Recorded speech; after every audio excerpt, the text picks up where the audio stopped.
দেখেন খুব সুন্দর, দেখতে যেমন সুন্দর খেতেও তেমন মজা।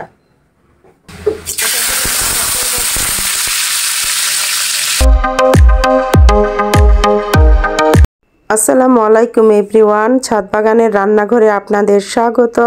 আশা করি আমার সকল দর্শক ভাই বোনেরা পরিবার পরিজন নিয়ে অনেক ভালো আছেন। আমিও আল্লাহর অশেষ রহমতে ভালো আছি। এই তো আরো একটি ছোট্ট ভিডিও নিয়ে চলে আসলাম। কাঁচা টমেটো দিয়ে ডিম ভুনা করব, রেসিপিটি আপনাদের সাথে শেয়ার করার জন্য চলে আসলাম।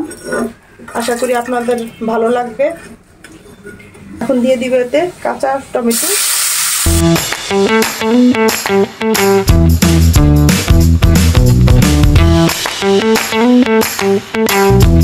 পেঁয়াজ কাঁচামরিচ আমি কাঁচা টমেটোর সাথেই দিয়ে দিলাম, একসাথেই কষিয়ে নিব।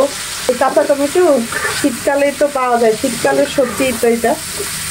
কাঁচা টমেটো তো শীতকালের সবজি, এই জন্য কাঁচা টমেটোর তরকারি কিন্তু খেতে অনেক মজা লাগে। এই জন্য যতটুকু পারবেন, যদি কারো কাছে কাঁচা টমেটো ভালো লেগে থাকে এই শীতকালেই ইচ্ছা মতো খেয়ে নেবেন। কতদিন শীত থাকবে আর এই কাঁচা টমেটো পাওয়া যাবে, অতদিনে আমার ঘরে এই কাঁচা টমেটো থাকবে। আমার এত ভালো লাগে কাঁচা টমেটোর প্রতিটা তরকারি। এখন এই টমেটোগুলো আমি মশলা দিয়ে কিছুক্ষণ কষিয়ে নিব। একটু দিয়ে দিলাম পরিমাণ মতো লবণ, দিয়ে দিলাম পরিমাণ মতো হলুদের গুঁড়ো, পরিমাণ মতো মরিচের গুঁড়ো। আমি কাঁচা মরিচ খালি করে দিয়েছি, এই জন্য লাল মরিচের গুঁড়োটা একটু কম দিব। সব ধরনের মশলা দিয়ে দিলাম। এখন এই টমেটোগুলো খুব ভালো করে আমি কষিয়ে নেব। এভাবে কে কে কাঁচা টমেটো দিয়ে ডিম ভুনা করে খেয়েছেন কমেন্ট করে জানাবেন আপুরা ভাইয়ারা।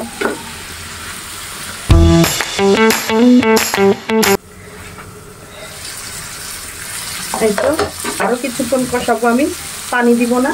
চুলার আঁচটা কমিয়ে খুব ভালো করে টমেটোগুলো কষিয়ে নিব।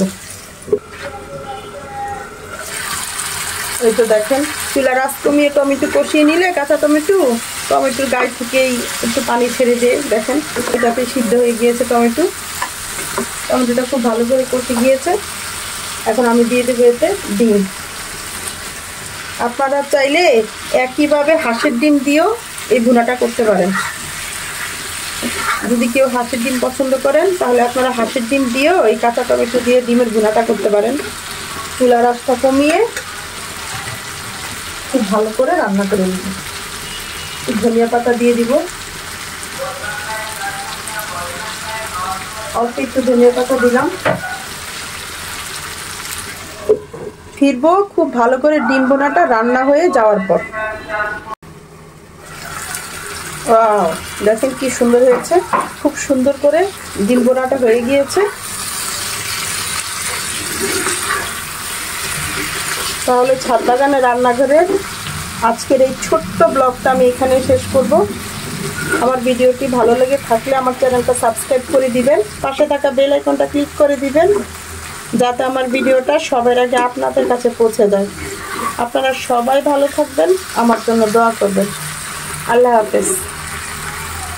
এই তো দেখেন খুব সুন্দর রান্না হয়ে গিয়েছে।